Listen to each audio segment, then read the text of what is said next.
नमस्ते, वेलकम दोस्तों। आप लोगों का स्वागत है स्कूल शार्क टाइम में। आज यहाँ स्कूल के बच्चे बिजनेस आइडियाज बताएंगे। जिस बच्चे के आइडिया में सबसे ज्यादा दम होगा उस बच्चे को स्कूल की तरफ से मिलेगा बिजनेस डोनेशन। आप सब तैयार हो जाएं स्टार्टअप आइडियाज सुनने के लिए।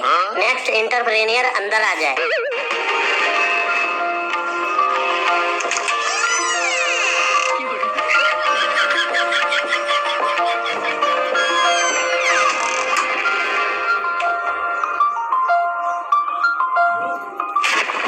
नमस्कार शार्क्स, मेरे पास कई धमाकेदार बिजनेस आइडिया है। मैं चाहता हूँ आप लोग मेरे बिजनेस को ज्वाइन करें। ज्वाइन होना है या नहीं ये हम डिसाइड करेंगे। तू बस अपना बिजनेस आइडिया बता और जितना मुझसे बच सकता है बच। तो शार्क्स, मेरा पहला बिजनेस आइडिया है, हम बेचेंगे गधे का दूध।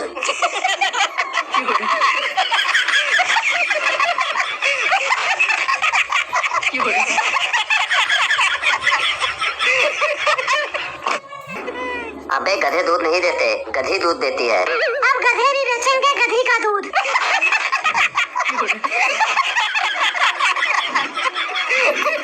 ओए, तुम दोनों शांति से खड़े रहो और जितना मुझसे बच सकते हो बचो।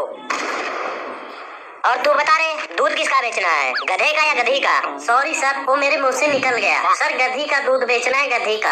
शार्क्स, आप लोगों को हैरानी होगी यह सुनकर कि गधी के दूध को लिक्विड गोल्ड कहा जाता है। गधी का दूध न सिर्फ स्किन के लिए बेहतर साबित हुआ है बल्कि कई बीमारियों को भी मिटाने के लिए कारगर साबित हुआ है। गधी के दूध का सबसे बड़ा फायदा ये है कि इसे निकालने के बाद काफी दिन तक इसे सुरक्षित रखा जाता है, जबकि गाय, भैंस, बकरी और ऊँटनी का दूध कुछ ही समय में खराब हो जाता है। गधी का दूध 7,000 से 8,000 रुपए किलो बिकता है। आइडिया तो अच्छा है वैसे, लेकिन इतना पढ़ लिख कर गधी का दूध बेचना अच्छा रहेगा? जी बिल्कुल कर सकते हैं, डंकी मिल्क बिजनेस।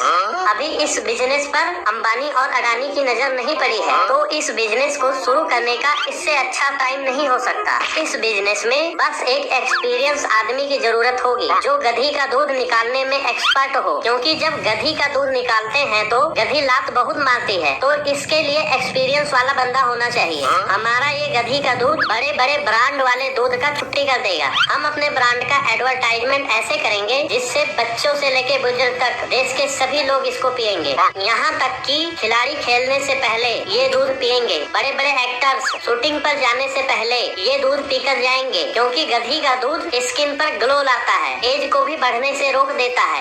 यहाँ तक कि दूध का स्टॉल कॉलेज और शादी वाली जगह पर लगाएंगे, ताकि जो लोग पार्लर नहीं जा पाए हैं वो लोग दूध पीकर अपने चेहरे पर निखार ला सकते हैं। सबसे पहले गधी के दूध की जरूरत तुझे है, ताकि तेरा दिमाग सही ढंग से काम करने लगे। ओए मोनू, तू बीच में नहीं बोल सकता है। हाँ तू बता क्या क्या है इस बिजनेस में? सर, शाम और सुबह गधी का दूध निकालना है, उसके बाद गधी को किराए पर दे सकते हैं, जिसे ले जाकर लोग अपना सामान इधर से उधर करने के लिए यूज करते हैं। मैं इस बिजनेस से बाहर होना चाहती हूँ, क्योंकि मुझे जानवरों वाले बिजनेस में इंटरेस्ट नहीं है। आई एम आउट, मैं इस बिजनेस में पैसे नहीं दे सकता हूँ। I am out.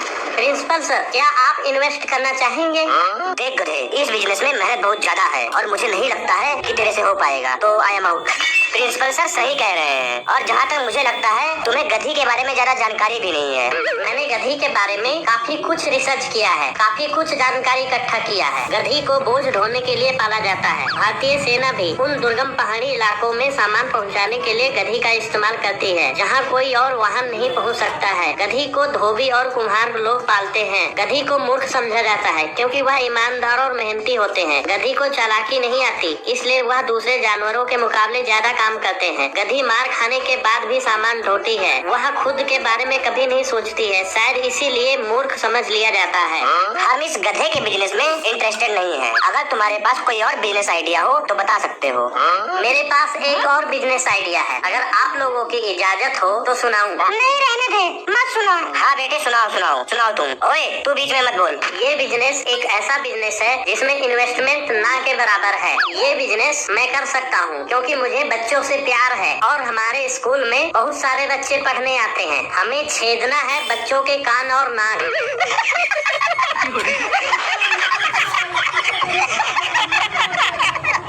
ओए, तुम दोनों शांति से खड़े रहो। इसमें हम स्टॉल भी लगा सकते हैं या घर घर जाकर बच्चों के नाक और कान छेद सकते हैं। हम एक कान छेदने का 100 रुपए लेंगे और दोनों कान छेदने का 200 रुपए लेंगे और नाक छेदने का 150 रुपए लेंगे। बस हमें ऐसी जगह जाना है जहाँ छोटे बच्चे बहुत ज्यादा आते जाते हो, जैसे कि मोहल्ले का गार्डन, मंदिर वगैरह। ज्यादातर छोटी लड़कियों के कान और नाक छेदना है। अगर उनके घर वाले मना करें तो बोलना है कि अभी बच्चे छोटे हैं, अभी छिदवा लो, बाद में बच्चे बड़े हो जाएंगे तो छिदवाएंगे नहीं। ऐसा कहने पर वो तुरंत छिदवा लेंगे। हम नाक और कान छेदने के पैसे पहले ले लेंगे और छेदने के बाद उनके घर वालों से बोलेंगे कि छिदवाने की खुशी में कुछ शगुन तो दे दो। फिर वो खुश होकर 51 या 101 रुपए दे देंगे। शगुन वगुन कोई नहीं देगा। तू कौन सा शादी का रिश्ता लेके आया है? और कहीं अगर गलत छेद दिया और खून वगैरह निकलने लग गया ना तो मार अलग से खाएगा। तुम लोगों के दिमाग में पढ़े लिखे लोगों वाला कोई बिजनेस आइडिया नहीं आता है? ये नाक कान छेदेगा पढ़ लिख कर, तू कैसी बातें कर रहा है तू? मार के भगाइए इसको सर। ये हमारे स्कूल का नाम खराब करेगा। जी सर, मोनू सही बोल रहा है सर, क्योंकि ये जब गली मोहल्ले में जाएगा बच्चों के नाक कान छेदने तो लोग पूछेंगे कि आप कौन से स्कूल में पढ़ते हो, तो ये हमारे स्कूल का नाम बताएगा। तो लोगों को लगेगा शायद हमारे स्कूल में पढ़ाई लिखाई नहीं होती है, इसीलिए ऐसे काम कर रहे हैं बच्चे। और कोई भी पेरेंट्स हमारे स्कूल में अपने बच्चों को नहीं लेकर आएगा। मैं भी यही सोच रहा था। ये बिजनेस मेरे को बिल्कुल भी पसंद नहीं आया है। आप बाहर जा सकते हो, हमें आपका बिजनेस आइडिया पसंद नहीं आया। जाओ और कोई पढ़े लिखे लोगों वाला बिजनेस आइडिया लेके आओ हमारे पास, जिसमें हमें इंटरेस्ट हो। एक और बिजनेस आइडिया है सर मेरे पास, जिसमें पढ़े लिखे लोगों की जरूरत है। अनपढ़ लोग ये बिजनेस नहीं कर सकते हैं। यहाँ तक कि सरकारी काम समझ सकते हो सर आप इस बिजनेस को। आप आज्ञा दो तो आपको ये बिजनेस सुनाता हूँ। नहीं सर, बिल्कुल नहीं। और सब बच्चों को टाइम मिलना चाहिए सर। ये हम सबका टाइम वेस्ट कर रहा है और कुछ नहीं। जी सर, मैं भी यही चाहता हूँ। अब इसको थोड़ा भी टाइम ना दिया जाए, 1 सेकंड ना दिया जाए। क्या बोलते हो प्रिंसिपल सर आप? सर बस 2 मिनट लगेगा। अगर समझ में ना आए मेरा आइडिया तो मैं यहाँ से तुरंत चला जाऊंगा। बस लास्ट मौका दे दीजिए मुझे। मुझे लगता है कि एक बार सुन लेना चाहिए हमें इसका बिजनेस आइडिया। इतनी देर से सुन ही तो रहे हो, और कितना सुनोगे इसी को? और लोगों को भी मौका दो। Yes sir. Moon is very right speaking. I am very impressed for this guy and the person of the thing is very talented and I like to share the obediently or thirsty crow. ओए, तू अपनी बकवास बंद कर। गंजे तू अपनी शुरू कर। ओके, तो आप लोग ध्यान से सुनिए। इस बिजनेस में हमारी कमाई सीधा गवर्नमेंट देगी, वो भी हमारे बैंक अकाउंट में। इसके लिए हमें चाहिए 2 लड़कियाँ। उन दोनों लड़कियों को लेकर हम जाएंगे आंगनवाड़ी में। वहाँ से लेकर आएंगे पोलियो की दवाई और गली गली जाकर हम लोग बच्चों को पोलियो की दवा पिलाएंगे। ओए, तुम दोनों शांति से खड़े रहो और जितना मुझसे बच सकते हो बचो। हमें सरकार से एक बच्चे को पोलियो की दवा पिलाने का मिलता है 20 रुपए। हम दिन में कम से कम 200 बच्चों को पोलियो की दवा पिलाएंगे। एक दिन की हमारी कमाई हो जाएगी 200 × 20 4000 रुपए। अब मैं रखूंगा 2000 और दोनों लड़कियों को 1-1000 रुपए दे दूंगा। और एक बात का ध्यान रखना है कि आपके साथ केवल लड़कियां ही जानी चाहिए। अगर लड़के जाएंगे तो कोई भी फैमिली आप लोगों को दवाई नहीं पिलाने देगी, क्योंकि उनको लगेगा शायद ये लोग बच्चे पकड़ने वाले हैं। अगर लड़कियां रहेंगी साथ में तो लोगों को लगेगा पोलियो पिलाने वाले हैं, इसलिए साथ में लड़कियां ही होनी चाहिए। इस बिजनेस में हमें ध्यान रखना है। कभी कभी बच्चे चिल्लाएंगे, रोएंगे कि हमें और पिलाओ, हमें और पिलाओ। हमें ध्यान रखना है सिर्फ 2 बूंद से ज्यादा नहीं पिलाना है किसी बच्चे को। और कभी कभी बड़े बच्चे भी आके जिद करेंगे कि हमें पिलाओ, हमें पिलाओ। हमें पहले ये कंफर्म करना है कि वो 5 साल से कम उम्र का होना चाहिए। अगर वो 5 साल से कम उम्र का बच्चा होगा तभी हम उसे पिलाएंगे। और पोलियो की दवा पिलाने के बाद घरों के बाहर चौक से डेट लिखना है और अपना साइन करना है, ताकि कोई और दूसरी टीम दवाई पिलाने ना आ जाए और बच्चों को दोबारा दवाई ना पिला दे। इस बिजनेस में कमाई के हिसाब से मेहनत बहुत कम है। पोलियो पिलाना कोई बिजनेस है क्या रे? कैसी बातें कर रहा है तू? 1-2 दिहाड़ी कमा लेगा। रोज रोज पोलियो कौन पीता है? गन्ने का जूस थोड़ी ना है कि तू रोज रोज पिलाने पहुँच जाएगा। सर, इससे ज्यादा गंदा बिजनेस आइडिया मैंने अपनी पूरी जिंदगी में नहीं सुना है। मैं चाहता हूँ सर आप इसको उठा के पटकिए और डंडे से मारिए, ताकि इसका दिमाग सब ठिकाने आ जाए। ऐसे उठपटांग बिजनेस आइडिया ना सुनाए। सर भाग रहा है, जल्दी पकड़िए सर, भाग रहा है। वो देखिए भाग गया सर, देखिए उधर। अगला एंटरप्रेन्योर आ जाए।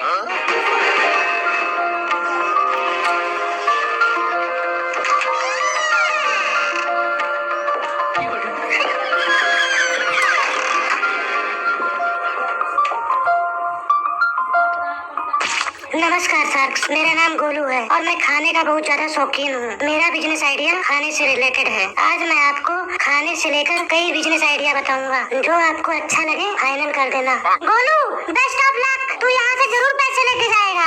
चलो तू अपना बिजनेस आइडिया बता जल्दी। सर मैं बिरयानी का बिजनेस करना चाहता हूँ। मेरे बिजनेस का नाम है बिरयानी वाले भैया, BWB। इस बिजनेस में इन्वेस्टमेंट लगेगा, जिसमें सबसे पहले लगेगा चावल। चावल हम अच्छा वाला लेंगे, 50 रुपए किलो वाला। गोलू 50 रुपए किलो वाला अच्छा चावल नहीं मिलेगा यार, कम से कम 100 रुपए किलो वाला ले। ओए तू बीच में ना बोल। गोलू तो अपना आइडिया सुना। तो हम 50 रुपए किलो वाला चावल लेंगे, एक बोरी चावल लेंगे जिसमें 50 किलो चावल रहेगा। 50 किलो बोरी हो गई, 50 इंटू 50 2500 रुपए का। सोयाबीन लेंगे 500 रुपए का। सभी तरह के सब्जी लेंगे 500 रुपए का। डिस्पोजल प्लेट लेंगे 300 रुपए का और 200 रुपए का गैस लग जाएगा। अब हमारा टोटल इन्वेस्टमेंट हो जाएगा 2500 plus 500 plus 500 plus 300 plus 200, total 4000 रुपए। अब टोटल इन्वेस्टमेंट में 50 किलो बिरयानी तैयार हो जाएगा। एक प्लेट 200 ग्राम का होगा, 250 प्लेट बिरयानी रेडी हो जाएगा। एक प्लेट हम 30 रुपए का बेचेंगे। 30 इंटू 250 इजकल टू 7500 रुपए। एक दिन की हम कमाई निकालें तो 7500 माइनस 4000 इजकल टू 3500 रुपए। अब महीने में कमाएंगे 3500 इंटू 30 इजकल टू 1,05,000 रुपए। ये बिजनेस आपके दोस्तों और पड़ोसियों को चौंका सकता है। एक महीने का 1,05,000 रुपए आपके दोस्त 24 घंटे काम करके भी नहीं कमा सकते हैं। तो क्या बोलते हो सर, आप तैयार हो बिजनेस ज्वाइन करने के लिए? तू भी खड़ा हो जा इन दोनों के साथ, हाथ ऊपर करके खड़ा हो जा। जवाब, तुम्हारे दिमाग में ये गरीबों वाला आइडिया आता कहाँ से है? अगले को बुला रहे। तुम लोग यहाँ पे खड़े हो, तुम लोग भी मेरे तरह सुनाए थे क्या? नेक्स्ट एंटरप्रेन्योर हाजिर हो जाए।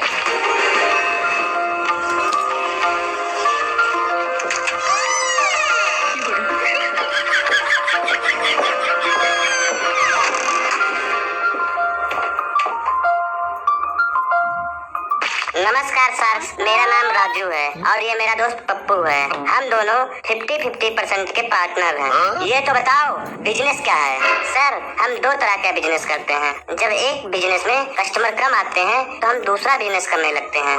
हम चाहते हैं कि आप हमारे बिजनेस को जरूर ज्वाइन करें और हमें कुछ पैसे भी दे दें, जिससे हम इस बिजनेस को आगे बढ़ा सकें। बिजनेस क्या है ये तो बताएगा पहले। सर हम बहुत ही ज्यादा पुण्य का काम करते हैं। इस स्कूल में हमारे जैसा बिजनेस माइंड का कोई नहीं है। दोनों को लात मार के बाहर निकाल दो, इतनी देर से बकवास करी जा रहे हैं। बता रहा हूँ सर, बता रहा हूँ सर। ये मेरा दोस्त पप्पू है, ये भीख मांगता है जी। इसको भीख मांगने का बहुत अच्छा एक्सपीरियंस है।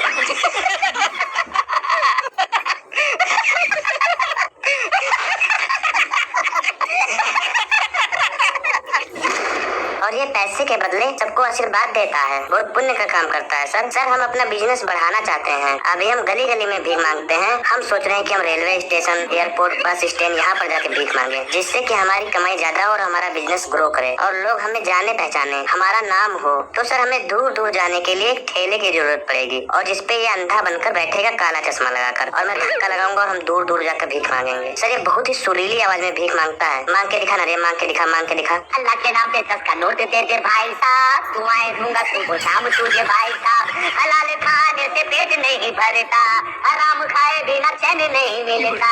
अल्लाह के नाम पे 10 का नोट दे दे भाई साहब, दुआएं दूंगा सुबह शाम तुझे भाई साहब। अल्लाह के नाम पे दे दे बाबा। चुप कर रहे, ये क्या बकवास कर रहा है? नौटंकी बंद कर। यहाँ पे नौटंकी चल रहा है क्या यहाँ पे? इसीलिए तुम्हारे मम्मी पापा स्कूल भेजते हैं कि तुम लोग पढ़ लेकर भीख मांगोगे। भाग यहाँ से। सर हम सोच रहे हैं ना कि हम लोग भीख इंडिया में नहीं मांगेंगे, बाहर मांगेंगे, बाहर कंट्री में। डॉलर में भीख मिलेगा हमें वहाँ पे, इंग्लिश में भीख मांगेंगे सर जी। बहुत कमाई है सर, बहुत कमाई है। तो आप इन्वेस्ट करना चाहते हैं, इंटरेस्टेड हैं? रुक जा, बताता हूँ तेरे को, रुक। ये ले, ये ले, ये ले, ये ले। भाग भाग भाग पप्पू भाग।